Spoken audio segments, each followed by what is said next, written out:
Broadcasting live. Well, hello everybody. Hello everybody. Did it? No, it.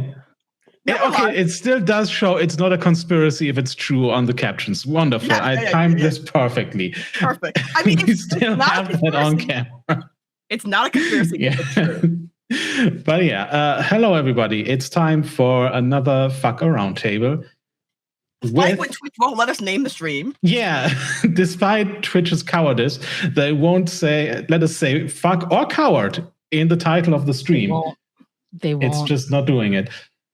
But anyway, we are here today. We, that includes me, Janis, he, him, with Jess, aka BurstOfHope, aka BigolasClitoras, which unfortunately did not fit on the overlay, so it's just Jess. Let Jess introduce themselves.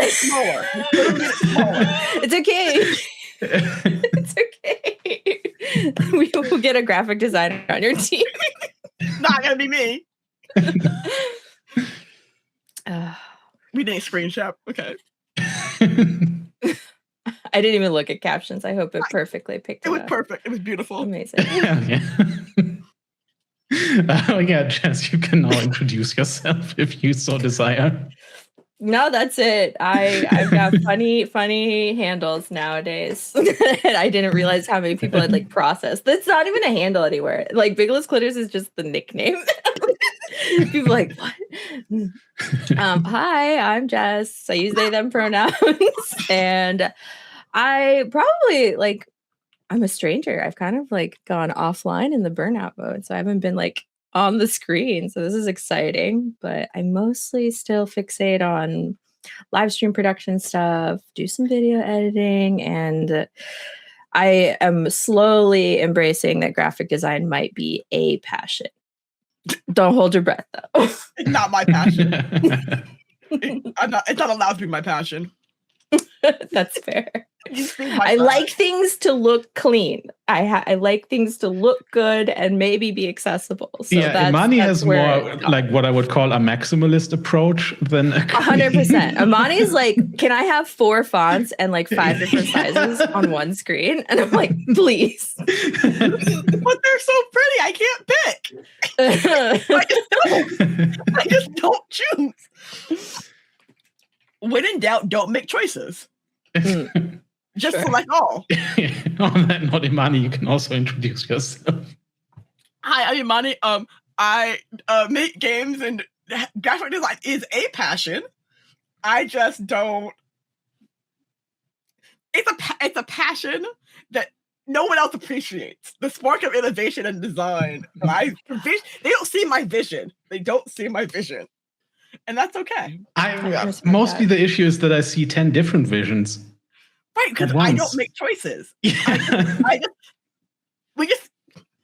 It's a hodgepodge. It's a potpourri. Yeah. Okay. And also, a channel member for a month or something like that now, but for the first time, a part of the Roundtable. Glyza. Yeah. Yay. Hi, I'm Glyza. He, they, she pronouns in the order of what makes me go he in my brain. I do a lot of things on the internet, especially in the TTRPG space. I run games, I make games, and I play in games. I am currently the Notion guy of Find Out Productions and the Notion guy in my heart in everything I do. Hi. That's it, really. I also make overlays sometimes, which is fun. Yes, come to the dark side. Yeah. Overlays. Oh yeah, Notify is an actual Discord role that you can ping in our production. Yes, you can. If you are in Find Out Productions, in the Discord, you could go at Notion Guy and it pings me directly. And it only pings me. And I have Glyza. You can, if you want to be bored. Yeah. I don't think you're Glyza. I think you're Blurb. You're Blurb, I'm Glurza. You and Jen have decided I'm Blurb. You're Blurb. Jen is Burbza. Yeah, Blurb. Because Jen and Glyza have decided they're the same person, which is true, honestly. the more we talk, the more we're like, Yeah. oh yeah, absolutely. That is something that I enjoy doing. Do you enjoy this? I'm like, yeah, absolutely. We are one and the same. Yeah, like I was Apparently. in Gleiser's stream 2 days ago or something, and just Gleiser was talking about how much time he had spent on the new overlay and how cute it was and everything. I was like, yeah, I'm just gonna, I have to text somebody real quick. I was like, hey Jen, How do you feel about overlays? who does overlays for everybody? Guess who's just talking about the new overlay on stream in intense detail?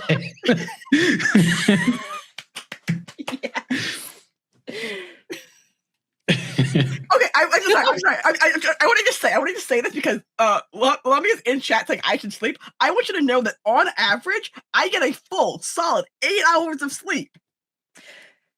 How many REM cycles do you get, though? I don't know what that means. Yeah, like, are you getting at least 3.5 hours of sleep like in one chunk? No, I'm getting 8 hours in a 24-hour period. Yeah, but the spurts, you have to have REM cycles. Rest is good for your body. I'm getting 8 hours of sleep. This is why you're less than 5 feet.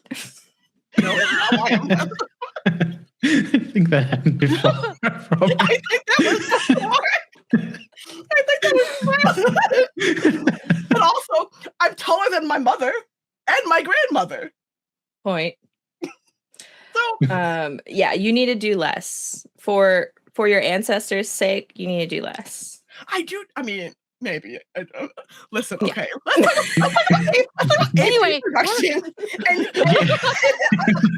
Because if we start talking about who needs sleep, I don't want to participate in that No comment. conversation. I don't want to do that. I don't want to dig deep into who needs sleep. There. Let's not talk about that anymore. No, let's. You know, production. we technically are here to talk about things that Jess does. Maybe that's sleep, but honestly, this is the first time that Ariel isn't here, and we just went wildly off track immediately because the one person that sits there with like questions prepared is just not here. Oh, Ariel's Yeah. the sweet cinnamon roll with the cat I was going to herding. write them down. Like I was looking to write my questions down, and then I didn't do it. Yeah. But no, I mean, have it's almost questions, like it would be but- very interesting if like your paneling had a Discord channel that was a preparing space and you had like a discussion post where you could maybe put questions there. That would have been so interesting. I know. Listen, we're so close. We're so close to getting that path. But like we haven't fully committed to that. Yeah, I see the vision. The vision is there. The vision is so close to realization. It's just not fully formed. No, I mean that's a good point. Like genuinely, running a channel, let alone multiple shows, it's so much more than a lot of people who don't get to have that experience like realize. Like it requires a lot of executive functioning tasks and a lot of multitasking. It's a lot. I get it. The logistics is so hard. But here's the question. Here's my question. Yeah. Oh. Yeah, no. If you have, go ahead. If you were running this panel, what would the steps be for setting this up? That's a wild question. This is what we call a life hack. Just so you guys are aware. This is what we call a life hack. Okay. What would you do if you were in our position? Honestly. Sure. I think like the advancement, so like credits to Imani. I think you reached out months and months ago, and I've just been like procrastinating. So like I said, yeah, vaguely. And then you're like, well, okay. Because I think it was in March, and you're like, do you have availability in May? And then like both of us have just that perfect amount of ADHD where you're like, yes, if I don't respond immediately and make that choice in real time, I'm never going to follow up. And I'm like, cool. That's why we're working on automation. Yep. So I think you're recruiting people. No comments. You got it. You do that so strong. And then you have, I was being sarcastic, chat might not know, but but they do have a discussion like board in Discord for their roundtable guests. I'm like, great, cool. Now I have a place to plop my bio, all of the commands, my headshot, promo stuff was on lock. Janis was a sweet cinnamon roll, and I do remember there were kind of questions that were presented preemptively. One of them was about my cat who hates me. Okay, it's a presentation, but he pretends to hate me. But yeah, I think like if you want it to be less of a meandering like podcast discussion, then you gotta give people real questions in advance. And then we can think about See, that. the thing is, I want to be the meandering podcast discussion. That's We're not real. Yeah. entirely agreeing on that, I think. So like No, I think there's value for that. there was like some discussion about whether we wanted it to be a meandering discussion podcast style or like a hard-hitting interview where you're sitting down with what's his face in 60 minutes type thing where like you have pre-selected questions that you have vetted and everyone's agreed on these are the questions that you're answering type, you know? And we never determined what level of journalistic integrity we were going for. I think right now you're in the era of the first one semantically because fuck exclamation point a roundtable does give the vibe of like we're casually, but if it was like fuck a parentheses round end parentheses table, that would be like more like play on words pun of like a discussion thing. Do you see the semantic vision right there? Yeah. We had when we were discussing the graphic design for this, we were trying to figure out is it round table or is it round table? Yeah, I mean you could have multiple iterations. The vibe can change. It was the fuck around in one word or something. It was like fuck around bizarre like that. It was just fuck around table. It was all different. Like 3 different every versions. possible and impossible permutation of these syllables that we could come up with was tested.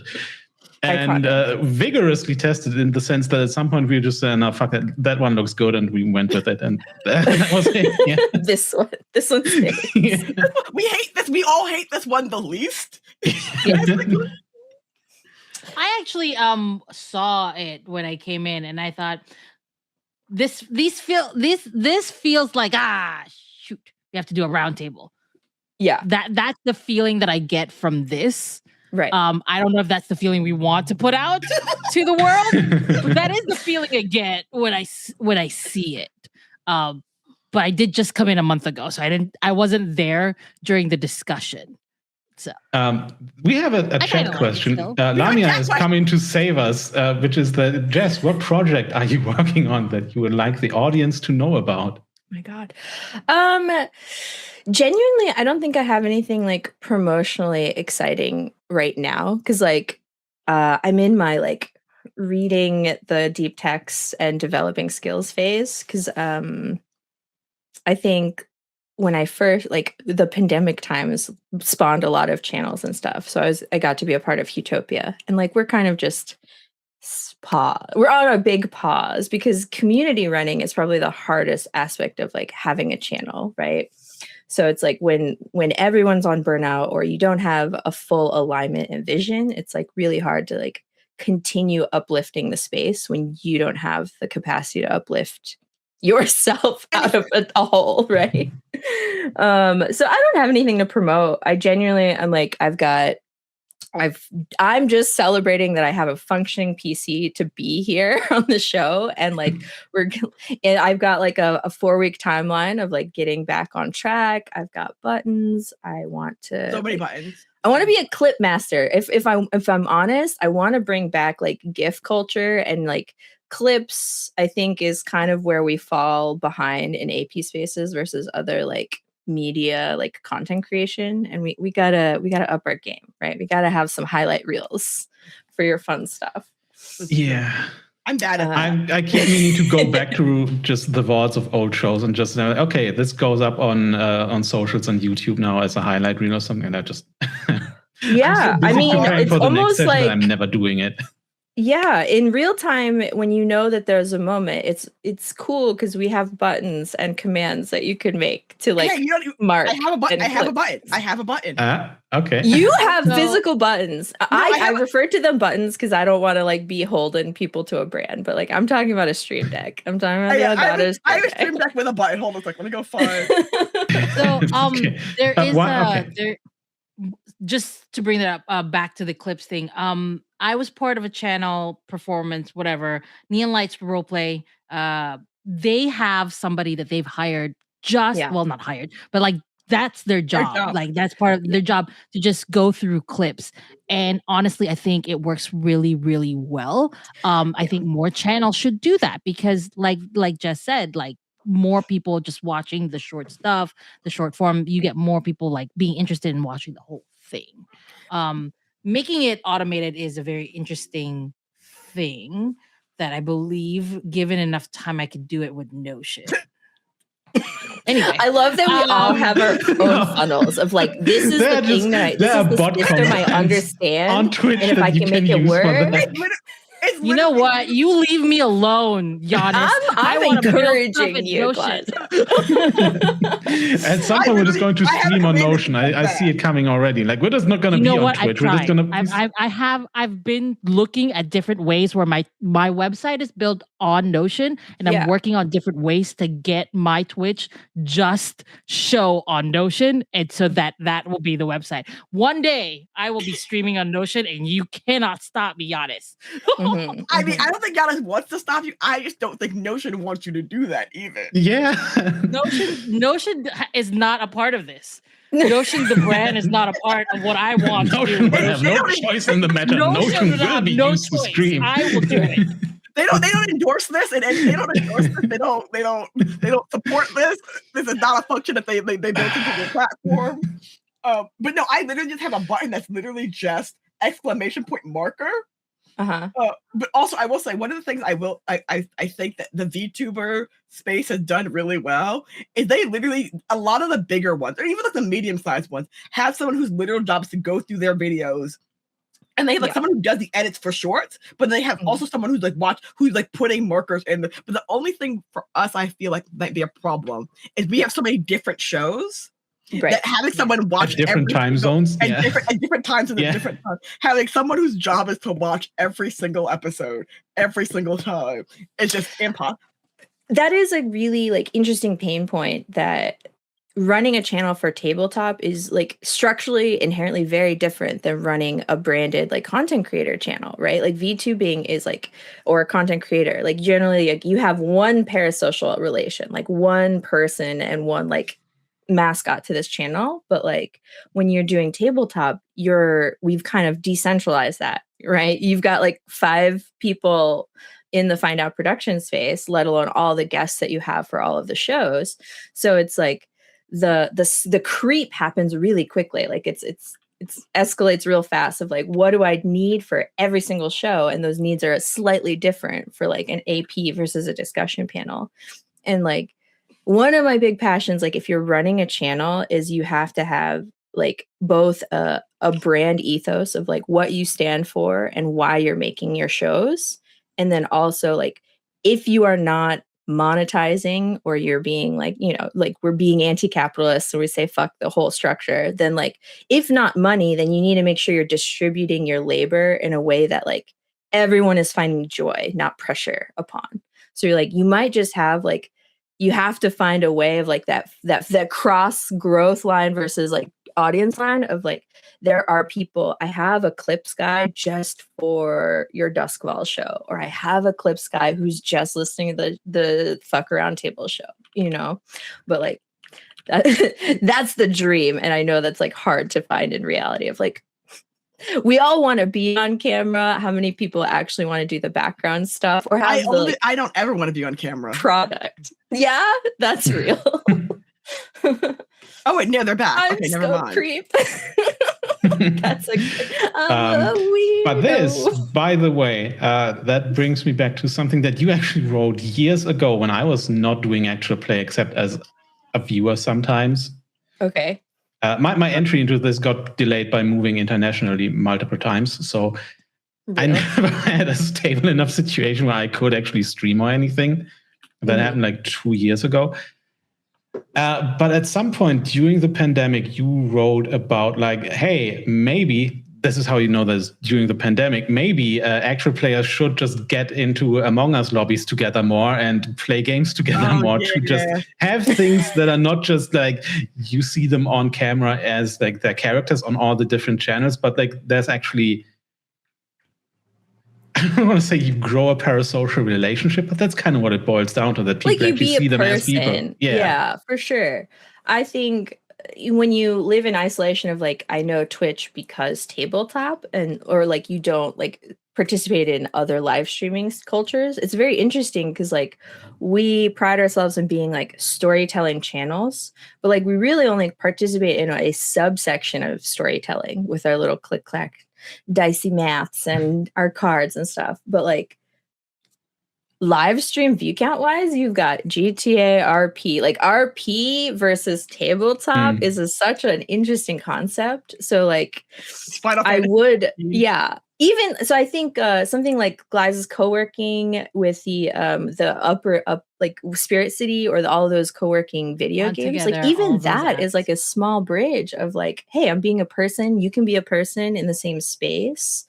Tomodachi Life, I'm so glad got like an accessible version that everyone's having a time with, because that's just begging to be RP, right? You're like, let me put my little guy in, let me make, my characters from my old tables, let me make Beyonce in here. How are they all gonna interact? People have made so many different characters in Tomodachi Life. It's like, it's shocking the number of like characters, and I'm like, and they look, and they're not correct, but like they're recognizable as the person that they're supposed to be. And I'm just like, Nintendo gave them too much power. You gave them a touch screen that had more than 200 pixels. and I'm scared. One of the things that I've, as Jess brought it up, I have been co-streaming past 3 weeks, and I've been meeting new people, and you get to introduce the world of TTRPG to them. And I think more of us should go out and participate with other aspects of Twitch, which is already what Jess said. But I have On Together.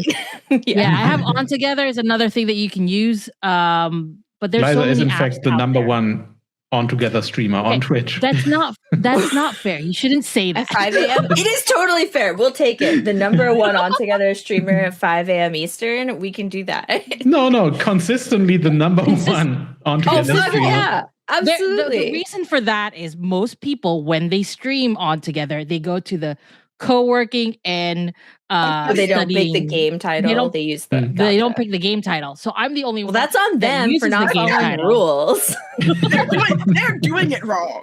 Yeah. But also, I do want to point out that finding that niche space has gathered more people to watch me than if I had gone to co-working and studying. Because who am I in co-working and studying? I don't have a lot of followers. I mean, comparatively to a lot of people, but because I was in the On Together, 2 really big co-working studying people have found me and have been rated like with 30, 40 people on my co-working stream at one point. And I was just like, that's wild. I've never seen that much numbers on a TTRPG stream that I'm in. And now I'm like, I'm just hanging out, doing work, doing my to-do list, and it's like 30 people watching, and I'm like, this is scary.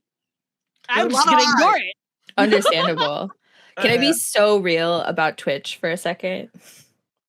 Yeah, of course. I mean, don't get us banned, but yeah.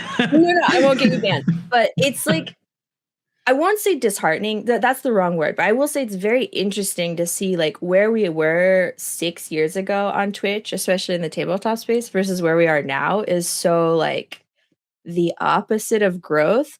But I do want to point out that half of that problem is Twitch itself as a platform has changed how, like, if you're worried about CCV and looking at your viewership, they count live viewers based on how like active and participatory they are.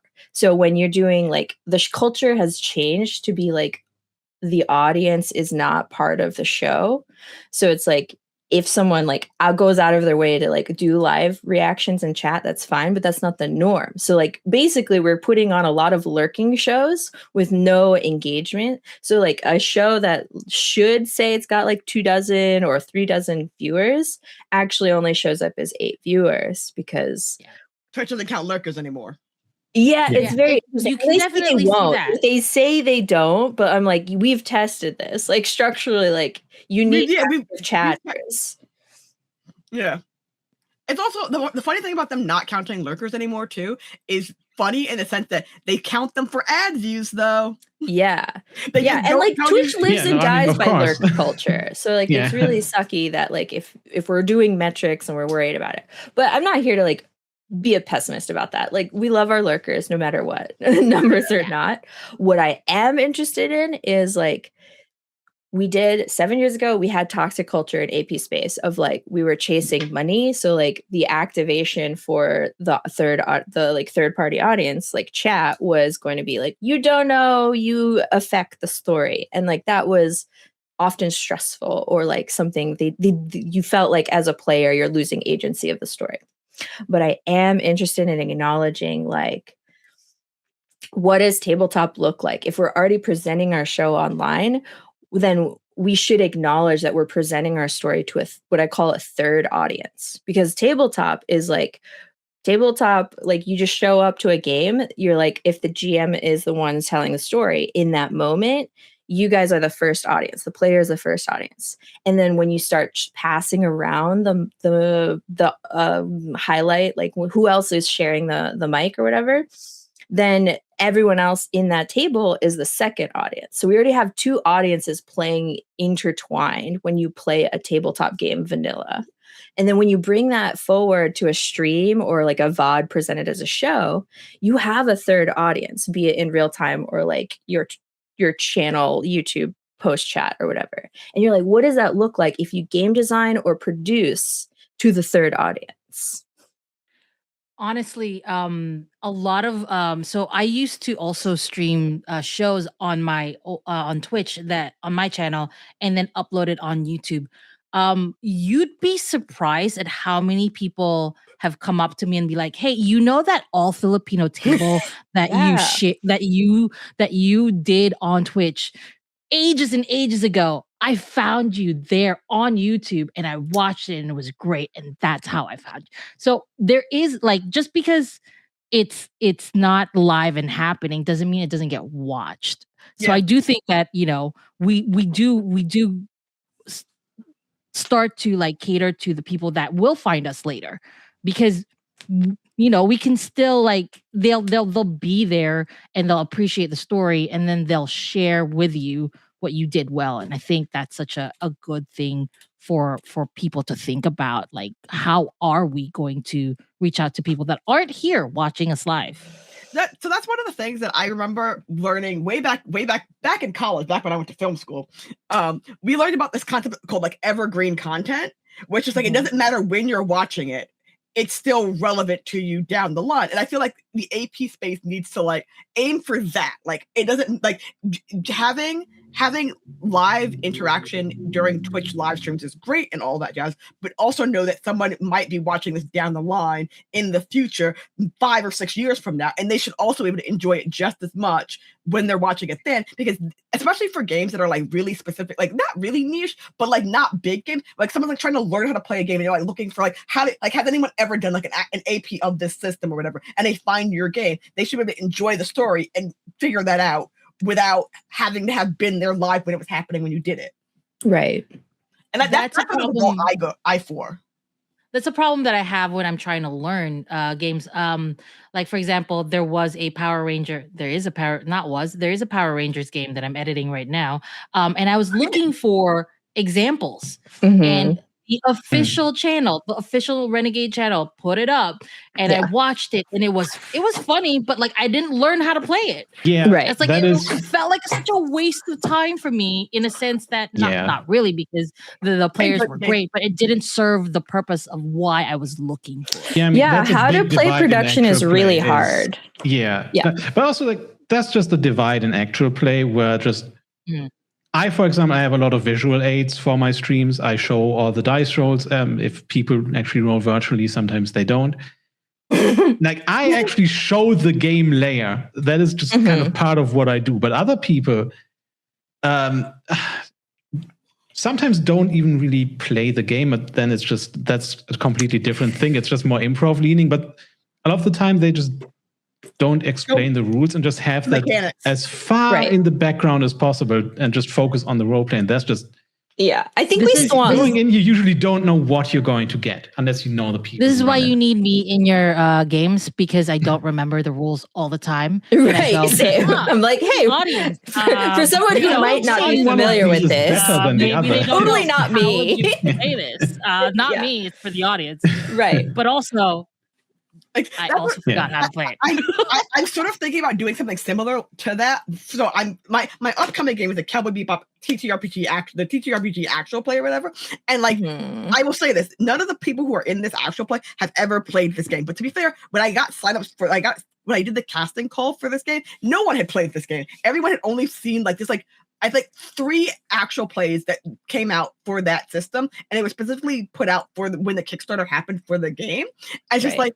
So like, there's no point to reference explaining how the game works. It's just actual plays of people playing the game. And I'm just like, oh yeah, if we're playing this game in this AP, I'm gonna be like, I'm going to cut out the chunks where you have to like look up the rules or whatever. And now, in retrospect, now that we're talking about it, I might keep those chunks and like just be like, and here's like a mini guide of like the rule that we were referencing in this thing, but like not part of the actual like AP, but like a separate side little short chunk for like explaining this rule. Yeah. Structurally, like story, like presenting content wise, it's a completely different format that we, there's that one channel that does it really well with, I forget his name.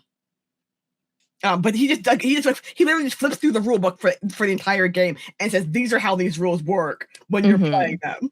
It's very helpful, but only if they've done the actual something that you're interested in. Yeah. only if the publisher's paid him to do it, basically. Mm-hmm. I think clearly labeling to do it too.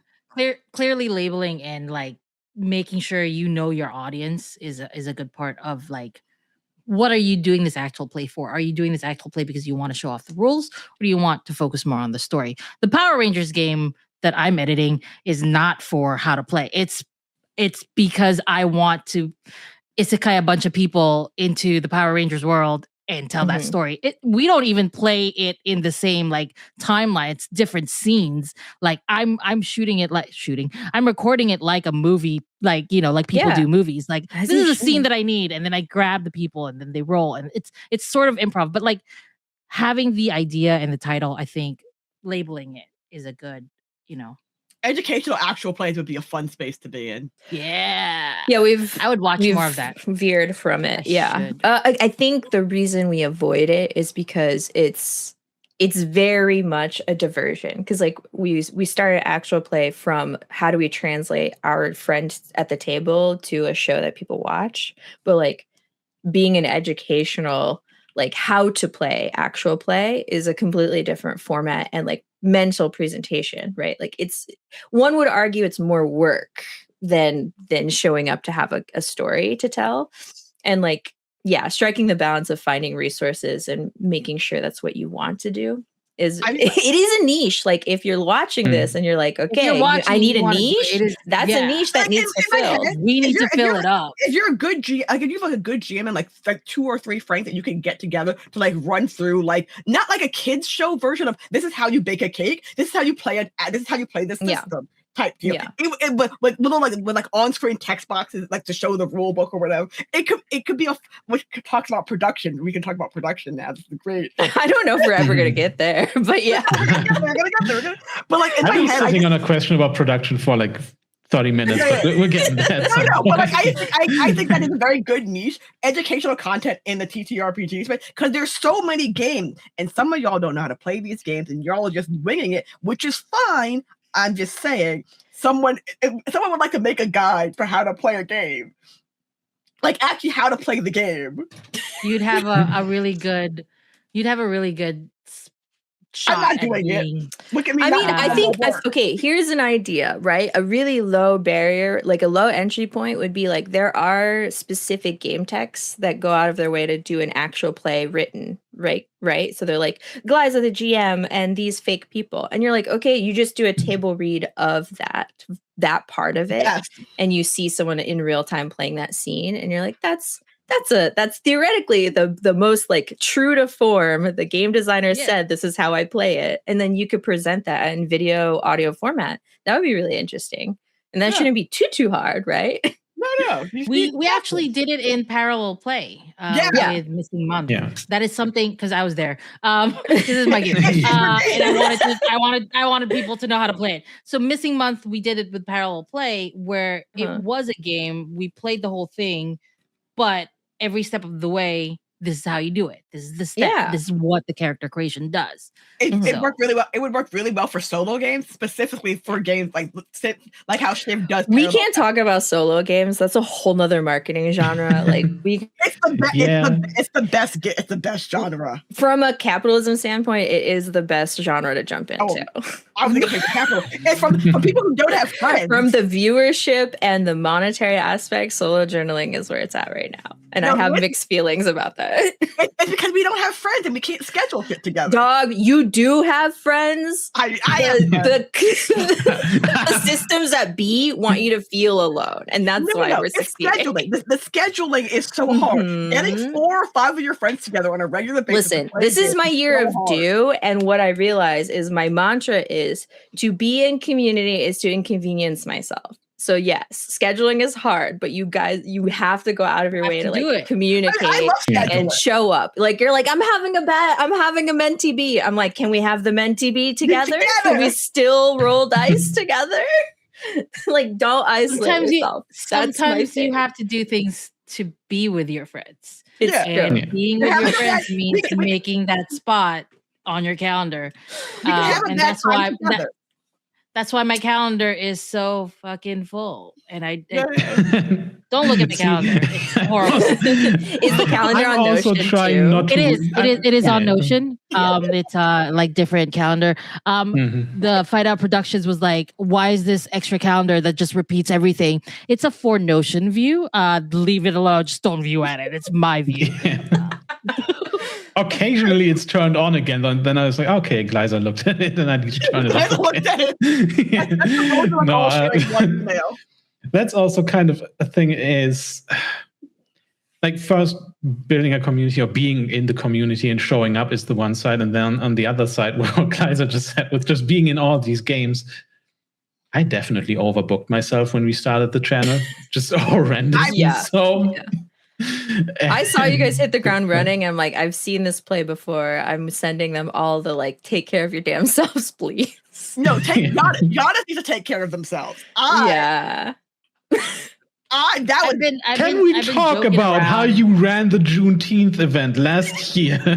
No. Can we talk about how that relates to taking care of yourself? No, we cannot. Okay, good. Okay. I say, not as I do. I've been telling people whenever I overbook myself, it's like how did I get out of this last time? And it was I got pregnant. That's how I got out of it. So I was like, I had to leave, and I was just like, do I have to do that again? And people were like, no, Gliza, you don't have to use that. It's like the most extreme version. The most extreme reason. No. You can't be pregnant all the time, unfortunately. Juneteenth is coming up again. It is next month. It is in a month. Yep. 5 weeks. 5 weeks from now. It's fine. I pre-play. I'm defending myself, and I shouldn't defend myself because I've done nothing wrong. However, I started early. I started in March. I didn't start in May this year, and that's part of what happened last year. Last year, I said it as a joke, and y'all took me seriously. Yeah. Okay. You did start in April, but like things got zooming in May because like I remember that it was wild. It was so wild. I started in March this year. Casting is almost done, which is good because overlays can be done quicker. Hey, I can make you overlays. Yeah. Is that our segue, Janis? That's why I'm just not letting any distractions happen anymore. Go. So you posted on Blue Sky about essentially containerized OBS. Oh yeah. Which is just everybody gets the image of some OBS that you set up, I assume, with all the plugins and scenes and everything they need, I imagine, or what are you planning there? Okay, so when we first started Utopia, the like pain point we had was like I need to train up a lot of producers. Like, and it was like skill sets from everywhere of like zero ground, but I have a PC that can run the things to like I kind of know what OBS is. And like so the problem early on was like if one person made the overlay and all the assets, we didn't have a way to like give them everything. So like the only way you could do it was like zip a file with all of the assets, and then you had to manually make your own version of those overlays. And then we were like, okay, technologically there has to be something, and it updated so you could export like a JSON file through OBS that you could import through OBS, and you can still do that. I think that's how we did it last year. Like it's the like it is straightforward. That's how you just have to make sure you point the assets and where you have to make sure they find them, right? But with what is colloquially known as portable OBS is you can like set up a version of OBS that is separate from your normal OBS program, and it is just vanilla, and the JSONs are beautiful. Yes. So like when you do a portable OBS instance, it can be anything and everything you want. So like out the gate, it's just vanilla OBS, none of your plugins, none of your scenes, none of your assets. So then it's like a clean install. And then you're like, okay, I've built out my scenes and stuff. But also, let's say, I don't know, someone who normalized the move transition 5-6 years ago, and everyone likes using the move transition in their productions, but your new producer doesn't have the move transition, and you really don't want to teach them how to install plugins in the right folder. You could install all the plugins that you need for that scene collection in your portable OBS. All of the assets in that portable OBS so that there's no pointing, no importing, no nothing. You just give them that and they load up this OBS instance and it all just shows up. So it's like what I'm trying to do is like, okay, if I wanted to make a show where all of the players are also producing things, how do I make that super easy so that it is not a barrier? Like that's generally my vibe of like, can I make a free version of this and can I make it accessible for anyone to, or like most people to be able to do it? And so that's where the fascination is. So portable OBS, you can have like the use cases, you can have your regular OBS, let's say like in the one I'm using right now is my virtual cam, right? So you're like, I got different options, right? But you can also have a second instance if your PC can handle it of like other things. So a lot of gamers will be like, okay, I'm recording in this instance of OBS my gameplay, and I'm using the other one for my camera. That's an option. For the people at home, that is also what I'm trying to set up now. Yeah. You can open OBS twice, basically. You can have OBS open regular, and you can open it again separately to do something else in a separate OBS window, and OBS doesn't hate you for it. Yeah. Yeah, because it's running in a virtual machine or the image of something different. Natively. Natively. Oh, really? You can just open OBS, and then you can open OBS again. It'll give you a warning saying that OBS is already open, but it doesn't stop you from doing that. Interesting. The one time I tried that, really, it just didn't load anything. So right, it won't, but like the containerized version will. Yeah, the containerized version would, yeah. Yeah, like the only time I've ever opened 2 instances of OBS is literally because I needed to record on one screen and be streaming from another one, but I didn't want them. I was recording something different from what I was streaming. Yeah, this was before the media sources plugin existed, and I needed to record the full screen screen without any of the overlay information.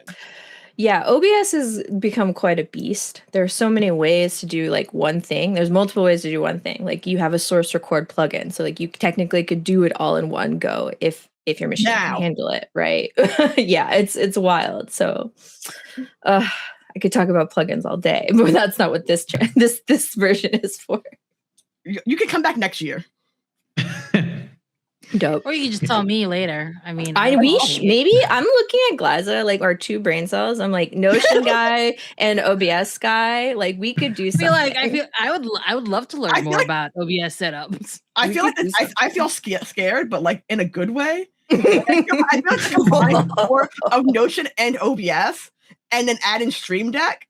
Bad things would happen, but like in a good way. And the way you'll have pages, you'll have databases connecting, and like it's a button that you press. I feel fear. Formulas. Yeah, chaos unlocked that shit. You know, you could easily build JSON files from a Notion database Yes. Yes, you can. You can do so many things with Notion. It's very easy, actually. Yeah. Or alternatively, you can just write it in a plain text file and just save it as a JSON file yourself. Yeah. Text editor. Like a true monster that I am, I just write everything in Markdown. I'm also Markdown girly right now.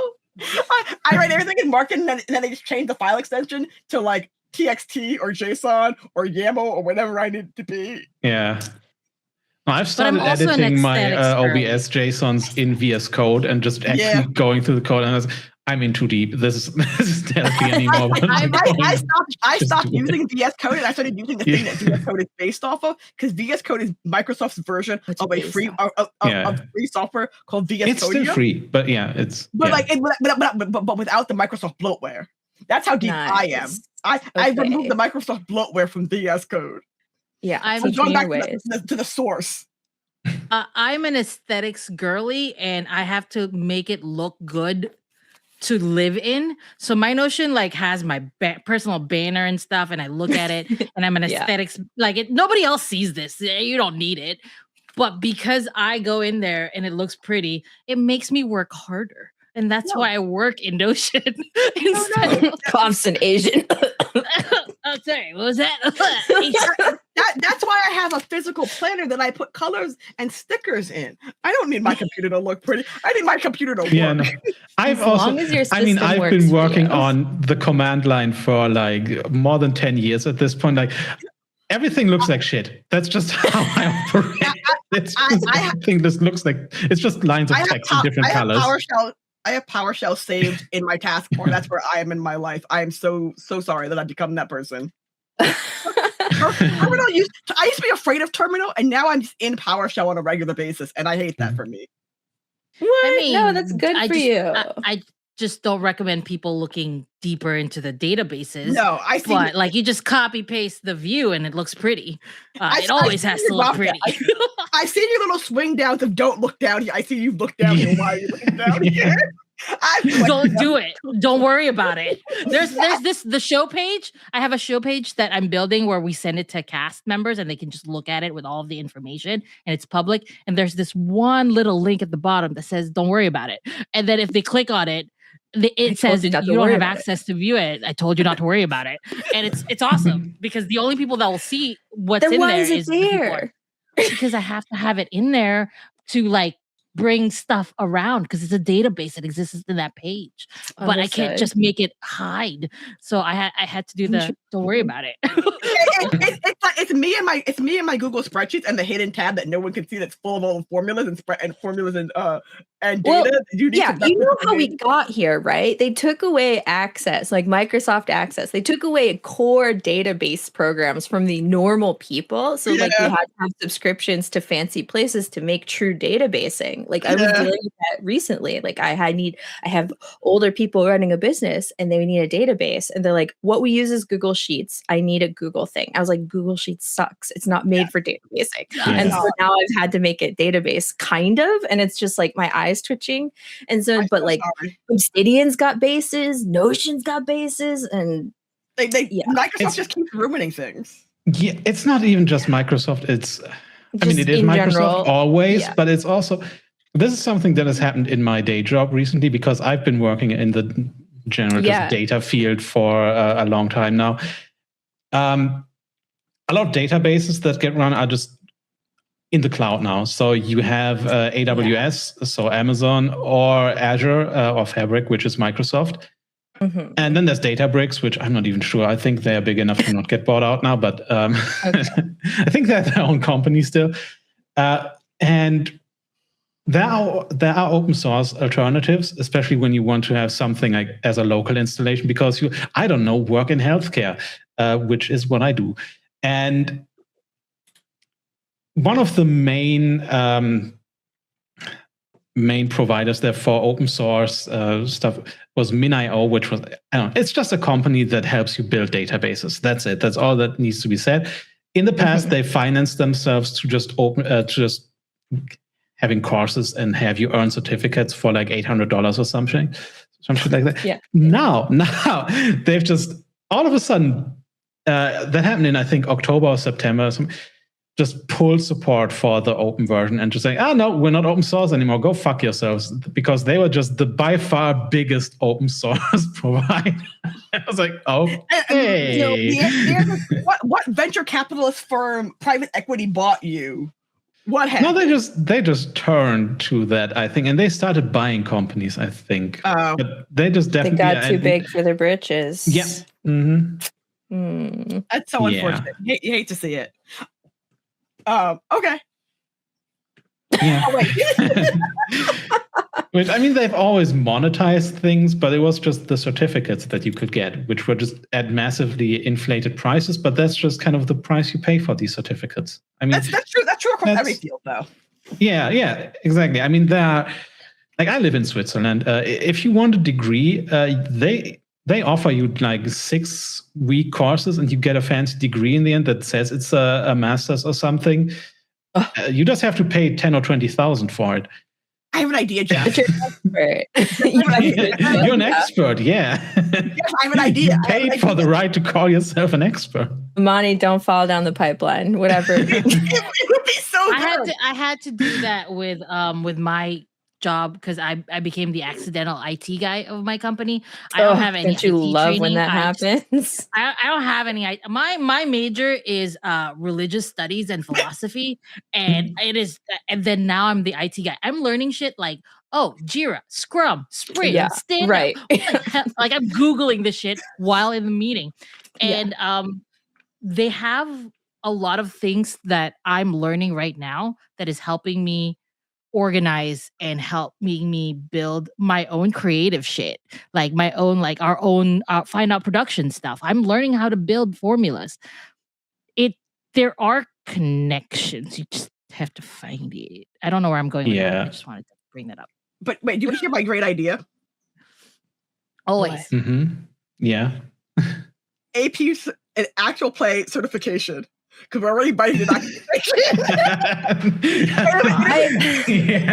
That's how we monetize. We just sell people certificates for 1,000. Yeah. It's valid for 2 years. Then you got to renew. That's the important part. Because you got to renew when OBS does a giant update. When there's a new version of OBS, you're going to need your certificate. Yeah. In the real talk though, like there is a version of this. Like there is a good version of this, not an evil version of this. It's just the academy is hard to produce, we all dream for learning. We love learning. One day I'm gonna finish running the documentation. Like not finish, but I'm gonna get to the point which I stop adding things to this Google Doc. And then that'll be the time. Sorry. Yeah. Honestly, I'm having a good time building documentation for our own Find Out productions, Yeah, everyone needs a Notion guy. Like that is definitely something I stand by. You need by Notion guy, be it like a documentation person whose like brain is like, yes, if there is like procedures, I want to document them. I know like systems and a way to make that navigable. But documentation system development. Yeah.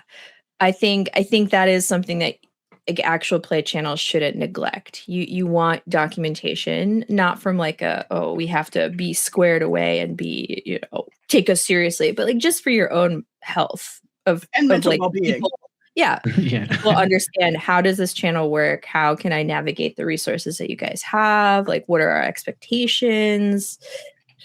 And it can't be in a Discord server because Discord isn't a public forum. Yeah. Listen, if I can get everyone to convert to the Matrix, that would be fine. But I don't think we're quite there yet. We just need to go back to public forums that anyone can access from a website where you have to log in, you have to make an account. You can just Google the thing and it just shows up there. Yeah, 100%. SEO is dying. We don't have places to host. Blah, blah, blah. Yeah. That will make you believe Web3 is the answer. No, we just need bring back web chains. Yes. Webhooks. Just bring back basic websites and just have all your information just publicly posted that everyone can just read. My biggest answer is Notion right now. Like that's the only my biggest dream. Yeah. My biggest dream is to just have a place where we can go to and it's just manuals of like JSTOR, but doesn't suck. Yeah.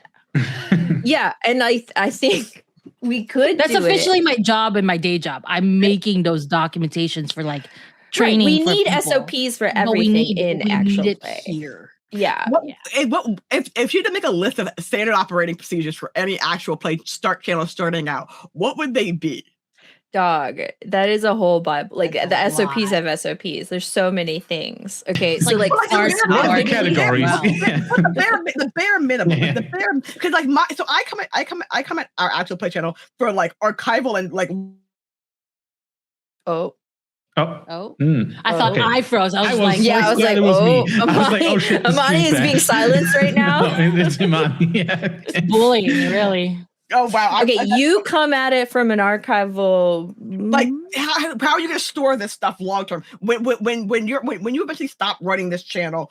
Where is it going to be? I'm just like, no, archive the vibe, put it up on internetarchive.com. It has a link to it has at least a link to everyone's name and where they were at the time, what their bio was, and who they like. I have a whole separate like spreadsheet that no one fills out. And by no one I mean I haven't filled out. Of like all for saving this for like download, because like my one of my greatest gripes with the AP space is people make all these APs that might be great, who knows, and no one can ever see them again because they've not been archived anywhere, and Twitch deletes VODs, and they only ever live up on Twitch, and you're just like. And they never made it to YouTube. They never made it to like any other place. Or you post them to YouTube, and no one knows who anyone is in this thing because like you didn't post any links or bios or anything about people in this actual play. What game you were playing? You put branding. Branding is important. That's why I've always been classical Gliza everywhere. Well, you have to be branding because like you can find me as classical Gliza all the time, anywhere you go. If you find a classical Gliza forever. Okay, I've been holding. Yeah, but it's not about. This isn't about branding. I think exactly. It's more like a lot of stuff just doesn't really. I mean, a lot of people export to YouTube now, but it's just you get the entire VOD, and also the YouTube is just it's there, but I never see people post about their YouTubes. Nope. Like they post their go live notifications, and you don't know where it lives afterwards. Yeah, we can't live in absolutes. So like there are people doing it. It's just like. We're very splintered right now. So it's like hard, like discoverability. Like there are people making the effort. I'm bad with names. Mushroom person, the mushroom, no man is right. Very, very loud neurodivergent person talking about how to archive all of your stuff, how to bring CSS into your solo journaling. There's a lot of cool stuff like people are doing, or like Hamna with Lilith TTRPG is one of like the little beings that I think is like really succeeding at like the effort of like, if a show project is existing, then like, how do we make it continue existing? And how do we point people to that art? So like, their Bluebeard's Bride actual play, God, why is the name escaping me? But there's a show that Hamna will always point to, or like, and you're like, okay, it lives on YouTube now. So like, can we get that to 1,000 views? Or like, hey, if you're looking for something, this happened a few years ago and I'm still very proud of it, we should go look at it. Like that is very interesting to me of like, if you put all the effort to make your actual play public facing, like it shouldn't just poof, right? It shouldn't just like expire, and not just from a, like, it doesn't exist. Like people can always access it, but like, you should still be talking about your art. Right? You're like, Van Gogh paints The Starry Night and then no one else talks about it ever again. Then like, is it alive? Insert One Piece quote here. Like the doctor, right? One Piece? You've activated my another one of my personal hyper-focused autism special interest. Okay, but one of the things they said is that how AP is so splintered right now. And that's also something that, which is also contributing to the issue, because not only is everything on different channels, but the channels are usually, I think we are the complete exception in that we have 5 people running it. A lot of the time is a single person or like 2 people maybe. And then you can't really expect everything to be documented and backed up and everything, because that's more than just a full-time job at that point. When you're just doing AP, that's like 3 people's jobs. That's 3 people. 3 minimum. Yeah, like, for sure. There's the job. There's the pre-production job of organizing the entire show that you. There's the production job of actually getting the show like from start to finish, and then the post-production job of like getting it up on YouTube. But then there's also like the entire archival management process of doing. And again, this is me being a film person going, no, those are like 4 separate people's full-time jobs, especially if you're doing a show, like one show every single day of like a 5-day week. Like if you're doing a show, like even if you're doing 3 shows a week, that's still like that's like 4 people's full-time job. If that's their full-time job, and like no one and it's not realistic to expect anyone to do that. I'm gonna expect everyone to do that, but I feel like there should be. I feel people aren't doing it because they don't know that they should be doing it because there is no documentation to tell them how to do the thing. It's an interesting concept. Go ahead, Glyza. Sorry. No, that's okay. That's honestly what especially when we lose spaces, like we lost Twitter and. Who knows how long Blue Sky is going to be up. But what I realized why I'm so gung-ho about like setting up my own website is that I'm so tired of moving and leaving content that I've done. So every single thing that I do, every single blog, everything, it's all up there on the website so that I myself can find it. And I think that's what I miss about the old internet, because we're in the new internet now, and the old internet, you can find so many things that continues to exist, and I want that for the actual play world. Genuinely, I want, like, my ideal form is like everyone has their own NeoCity site, and we can all like have our top 10 MySpace recreation, like hyperlinking our friends and our channels, and like everything is fun and it's just a digital journal. It'd be great, but it is a lot of upfront work.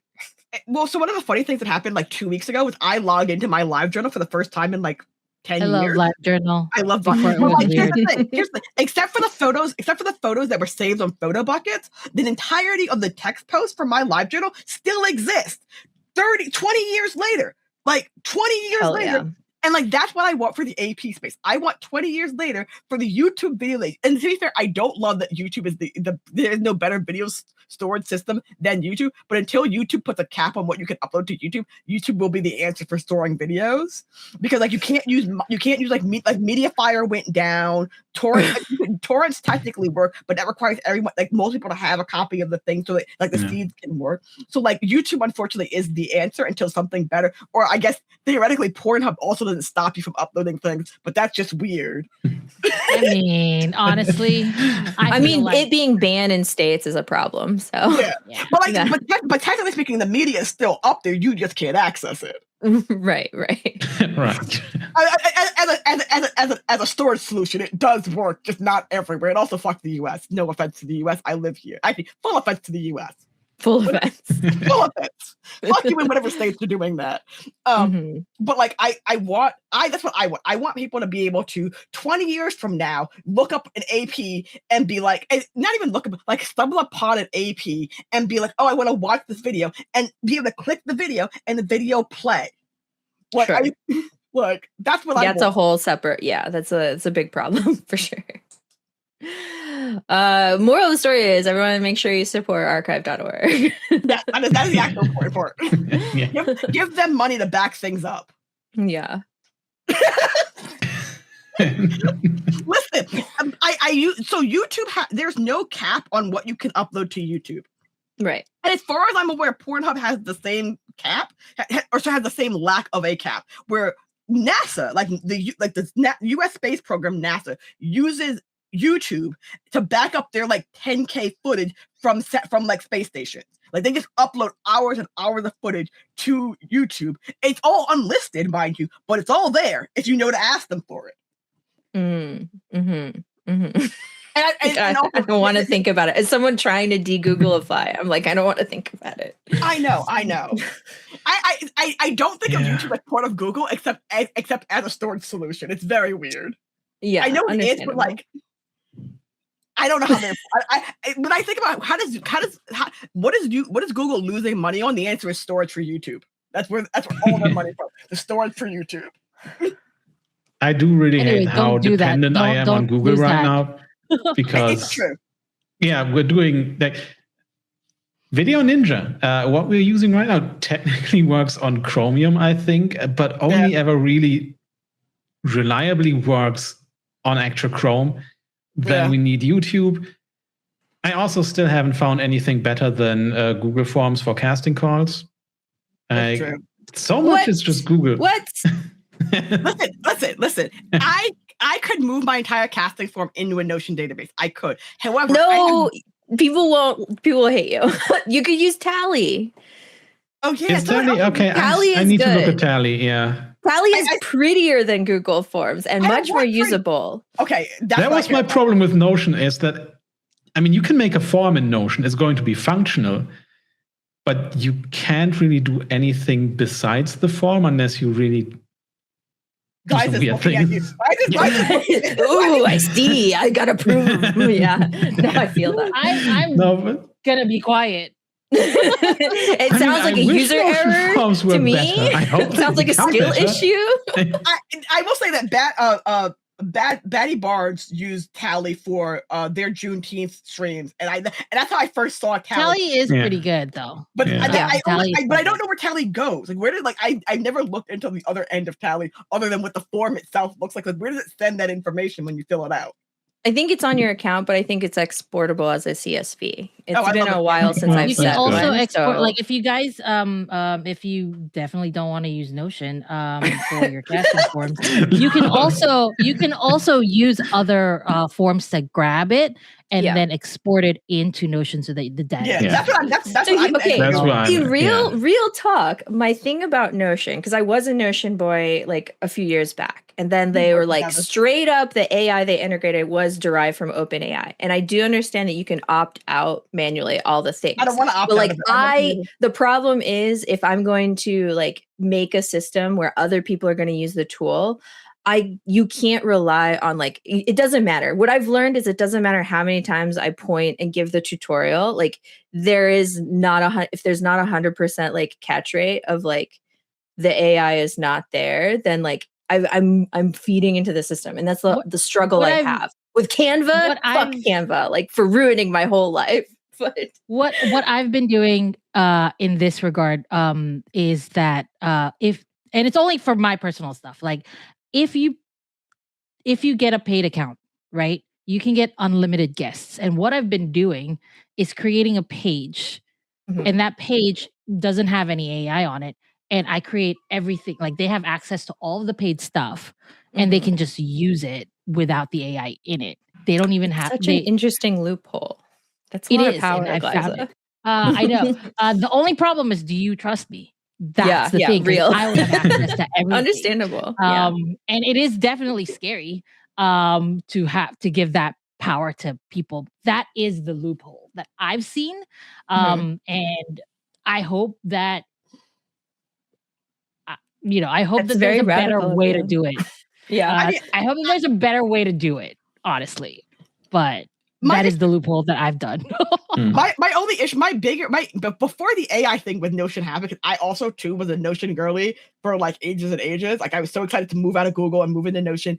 The AI thing is also a deal breaker for me for no other reason that I should not have to opt out of AI. I should have to opt into that nonsense. That's all. Like it should not be an opt out of thing. And also I should have to email you to opt out. It should just be a button that I click if I want to opt into that. But on top of that, I don't like proprietary. Right. Ideally, we want it open. But that's why, as much as even though Obsidian is not free and open source, I can take my Markdown documents out of Obsidian and I can open it in text editor. It doesn't like all the things that marked, and that's not even like a pro Obsidian thing, because Obsidian is also way overwhelming for people, and I would not recommend it to anyone on their own. Like you definitely need a friend to walk. Don't go off the path. Don't go out. Don't go to Obsidian by yourself. But like I just want there isn't a good solution, and unfortunately, I don't think there's gonna be one, because in order to get that done, you need money. Yeah, that's the hard part for sure. I don't have the money. Yeah, the general answer is either you have money and willing to spend it, or you have to deal with like a non-pretty solution. Yeah. Like to be radical and like stand in your politics in like a technological standpoint means to like really inconvenience yourself and really like it's hard. Which is why I'm like, which is why when Final Productions was talking about, hey, are we staying with Google or going to Notion? I was like, of the evils, I'm picking Notion. Yeah, I mean, we truly are like, even something like this, like I stood by using Video Ninja as an alternative to pay for Zoom because I saw the direction Zoom went with a pandemic that I was like, I don't think this is something I want to pay for. So you're like, Video Ninja is free, but like, he's a vibe coder. He is completely using many rigs and much code, much whatever, the generative AI booting. So I'm like, how do we feel about that? I'm like, well, there are tools that will forever be open access. So like, at what cost? Right. At what cost? But you're like one guy doing the resources, but not, I don't know. It's really tough because like, how can I say like my one free option that is usable, but he's a vibe coder. He made Video Ninja without before all the generative AI, but like all the excessive stuff, like he continues to use it to improve things, continues to use it for all the other things. Like there's a podcast fork of Caption Ninja and blah, blah, blah, blah, blah. Like there's Social Stream Ninja, which like you could bring in your chat to put on your overlay and interact with them. He even has a payment source that like is just Stripe, but he doesn't take a chunk of that. So like it's better than PayPal or it's better than your donation links from other places. And you're like, these are questions you have to ask yourself open and honestly of like, where is my line and how do I want to engage with that? You know? Yeah. Tough. I'm pretty sure I've discovered my line is I'm not paying you for your vibe coded slot, but I will use it for free. Yeah. I'm not, if you can't if you couldn't be bothered to work on it, I'm not going to be bothered to pay you for it. Yeah. It feels like so scary and looming. Is it Jack? Yeah. Charlie. Why, Jack? He literally just walked up to me and he's like, "It's time for you to end. Why are you still talking? What? Give me breakfast." Yeah, breakfast at 8 a.m. Damn. Anyway, better than me. It is nearly time to end. He just walked over here and bit me, like just straight up walked over here. This is where we cut the VOD. It's just Imani screaming. You gotta listen to the cat. The cat knows all. Anyway. So One Piece and Notion, me and Glyza when? That's the plan. I watch One Piece when I co-work, so it's just random. Like I'm working, and then suddenly I'm talking about like a One Piece because it's playing in the background, and let's do that. You know, are you past Water 7 yet? Or have you gotten? Yes, I'm past Water 7. I'm already in Impel Down, and I met the love of my life. Is it Ace? Oh, is this the first watch, dude? No, I've watched this already. Okay, this is like a rewatch. Oh, wait, who did you meet? I've remade. Huh? What? Who did you meet? Oh, Impel Down Buggy. It's very different. Very different from Buggy in the beginning. Impel Down Buggy is very different. Yeah. Impel Down Buggy with the Aria Grande hair is very different. Love it. Oh, that's good. I genuinely thought you were talking about Bon Clay, and I was so confused. I also love Bon Clay. We do love Bon Clay here. We love Bon Clay in this house. Bon Clay. Mm-hmm. I like that Caption does know how to spell Bon Clay. They recognize. There's a lot of practice from my stream, really, because I talk about, I don't know, maybe. I would not be surprised if because Caption Ninja uses like Google Whisper, whatever their AI, but it's always used that. So I'm not surprised that it has learned what Bon Clay is. Mm-hmm. Or who Bon Clay is. Though Janis has no idea who Bon Clay is at all. No, I have no idea. No. If you hang out, you'll know more about it. I talk nonstop. I'm not sure I will because there's so much of this. And you know, if you start now, you'll catch up eventually. You'll catch up eventually. Isn't there someone who's end, like, though. this baby is gonna watch an episode a day for its whole life? And how far are we into that? Has anyone updated? I think they just finished spoilers, Ace. where are you going? That's hurt. That's been a long time. Ace and Alabaster, Ace and Marine Ford. Ace and Marine Ford. Oh no, that's so. We're entering time skip area. That poor baby. How many episodes are there in total? Right now, 1,135. Yeah, okay, we haven't hit 1,200. Yeah. Okay. Yeah. Not yet. Okay. I'm only like so 300 3 years of daily watching. Yeah. 2.5 months. Which I told my therapist, and my therapist immediately diagnosed me with ADHD. Thank you very much. The hyperfocus was real, and then it became a special interest, and now we're here. Yeah. You can. People keep saying, "Oh, there's so much One Piece." I'm like, no. If you watch One Piece like every day, like 5 episodes for like 4 months, you'll be caught up.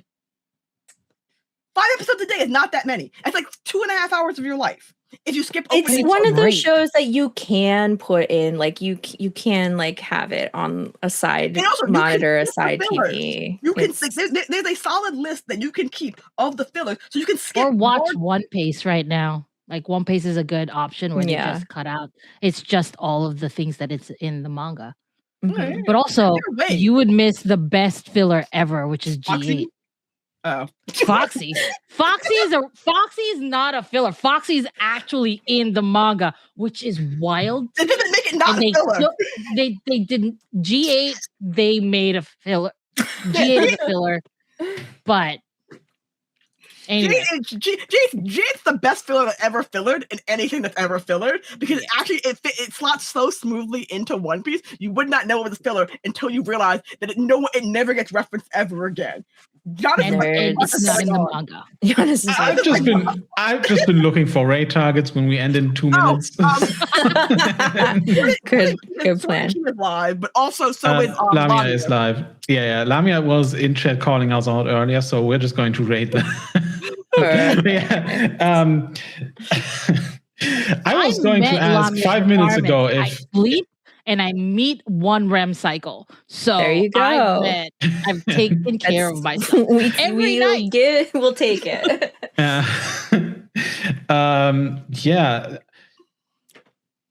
That's kind of it. I was going to ask 5 minutes ago, Jess, if you had anything. I mean, you already said you don't have anything to announce right now, perhaps. But I'm just trying to be a human. So like, don't be a stranger, right? So like, you can ping me on Blue Sky. If you know me on Discord, you do. I will try. I don't like Discord, but I recognize this is a necessary evil for communication's sake. But like, I'm always down to chat. Like if you're like, I really want to get into production or I want to know like the back end of tabletop actual play. I'm an open book. I've always been an open book and I like love seeing people like learn and do things. What's your favorite book?